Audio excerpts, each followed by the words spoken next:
Hey guys, welcome to Entertainment Talk Nation. This is Rob. This video we're going to do, gotta look over here, I gotta kind of rev up. I can't do it too loud, it's late. It's all right though, we're still gonna do it. We'll do a low one. We'll do a low one. Godzilla 30 for 30.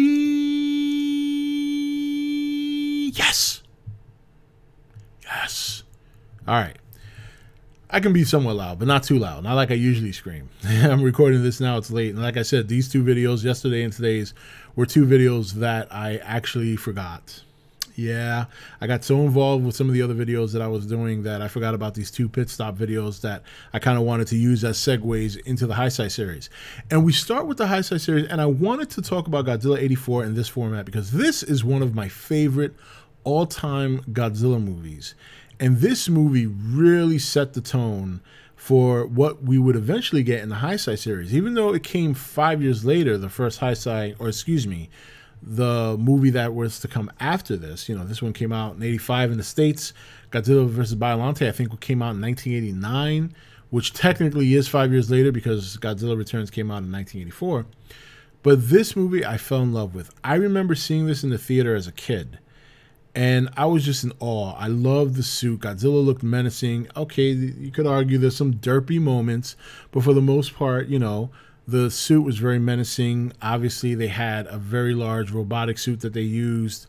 And, you know, the tone of the movie was very different from the United States versus Japan. You know, one of the most notable scenes is the Russian submarine captain, or ship captain. I can't remember. I believe it was a submarine, but neither here nor there. You know exactly which character I'm talking about, who was in the Japanese version attempting to negate a nuclear launch, where in the US version it was edited in such a way as that he was setting off the launch. And this goes back to what I said in some of my other 30 for 30 videos when we look back at the nuclear war and the Cold War. This movie came out during the peak, or I would say during the tail end of the Cold War for the United States, where, you know, Russia was still represented. As my cat's over here, he almost climbed the back of my chair. If you guys, I don't know if he was behind me, so I wasn't looking at the screen.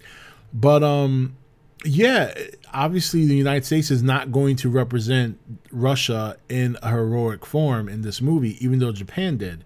So there were some notable differences. There's also a great scene in the Japanese movie where when Godzilla gets up after being knocked out by the missiles from the Super X, he starts marching, and there's this nice wide shot of all these people running away from Godzilla, and he's just in the background looking down. And some of these shots did not make it to the US version. So if you've never seen Godzilla Returns, the Japanese cut, I would highly recommend seeing that one. It's so much better, and it's just a better story overall. And it's not that I didn't like. Obviously, I grew up watching the 1985 version with Raymond Burr, which once again was implemented to kind of Americanize the movie for audiences. This was released in theaters in 1985, and I recall it doing rather well. Raymond Burr was still a very prominent actor at the time. He was the only actor of the American actors that had any kind of skill. All the other actors from the American portion of the movie were horrible. Horrible. If you watch this movie, I'm talking bad. So, but on the Japanese end, and the Japanese cut is just so much more serious. And it really showed some horrifying scenes. I remember the scene where Godzilla was first coming to Tokyo Bay, and he just blasted the military that was aligned along the port.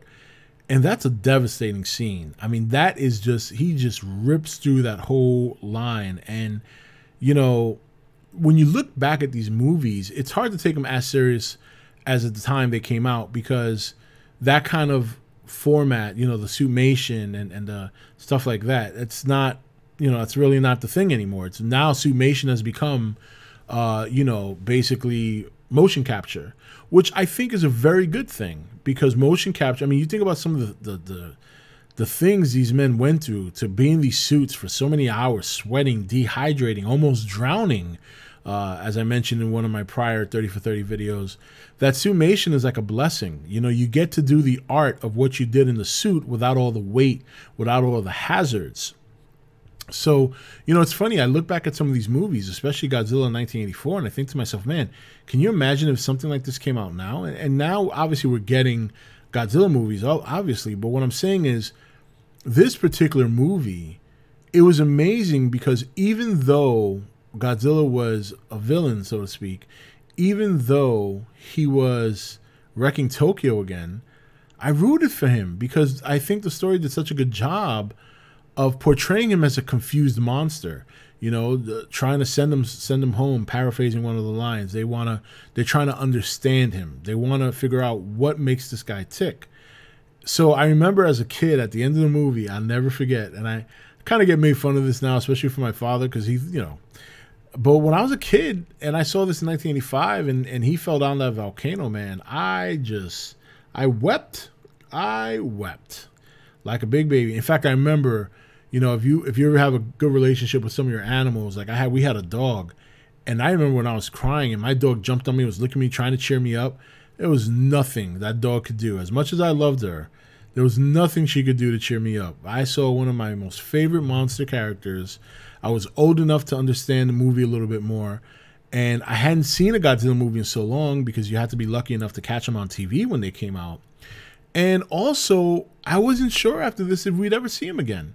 You know, it's great now that we have the internet, we have all this communication, and we can ship things from Japan over here. But man, guys, let me tell you, back in those days, man, when that movie was over, to me, I think the other reason I wept was because I wasn't sure if I'd ever see a Godzilla movie again. You know, and even though they came out with Godzilla vs. Biollante in 1989, I wouldn't see that movie for the first time until like 93, 94. And I was lucky enough to catch it on cable. I had no idea it even existed. And then as time progressed, slowly but surely, movies started making their way over to the States. And I remember there was a store that I used to go to in New York called Games and James. And this was a store my friend introduced me to because he was big on Dragon Ball, and that's how he got his Dragon Ball movies. He got them over from Japan. And when I went there, sure enough, man, there was a huge wall of all these Godzilla movies that were coming out in Japan. And I remember picking them all up. I remember I had Godzilla vs. Space Godzilla on VHS. I had Godzilla vs., you know, Destroyer on VHS. I had all these movies on VHS. And it's amazing now that it's so easy to connect with some of your favorite characters, you know, to the power of the internet, the power of social media, and worldwide shipping and 2-day shipping from different countries. So 1984, Godzilla Returns is a special movie to me for many reasons. Number one, I rooted for Godzilla thanks to the way the story portrayed him. Number two, it was the first time I had seen Godzilla in like 5 or 6 years after seeing all those movies from the 70s. And lastly, it was impactful because I didn't know if I'd ever see him again after that.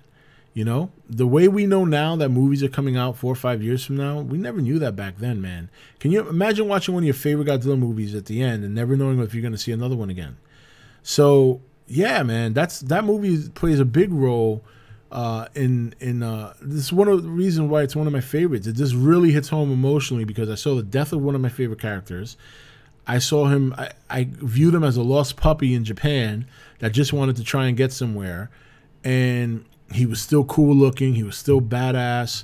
And then on top of that, I wasn't sure if I'd ever see him again. So, you know, and I think that's why I just try to take what we're getting from the legendary MonsterVerse and hope, you know, that no matter what ending there is, that I just get to see these movies and enjoy them. Because we don't know. We don't know. I mean, it looks good now. I know we got the whole Toho thing. But until the ink is signed and until it's actually announced, I'm going to, you know, try and control my excitement for what's to come.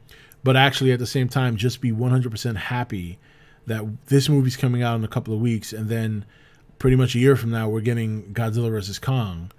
So, yeah, man. And then after that, who knows? But yeah, Godzilla 84, definitely a special place in my heart.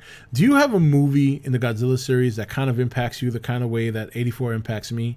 Let me know in the comments. I'm really interested to see what kind of movie it is from the Godzilla series that really kind of kind of pulls on your heartstrings, not necessarily because of the content of the movie, but maybe because at the time it came out, and maybe there was something about it that just kind of, you know, had you link with it in such a way, for lack of a better term, or was kind of close to the heart. So definitely let me know in the comments. Until tomorrow's 30 for 30, this is Rob signing off for E.T.N, where we don't do news, we just talk entertainment. Take it easy.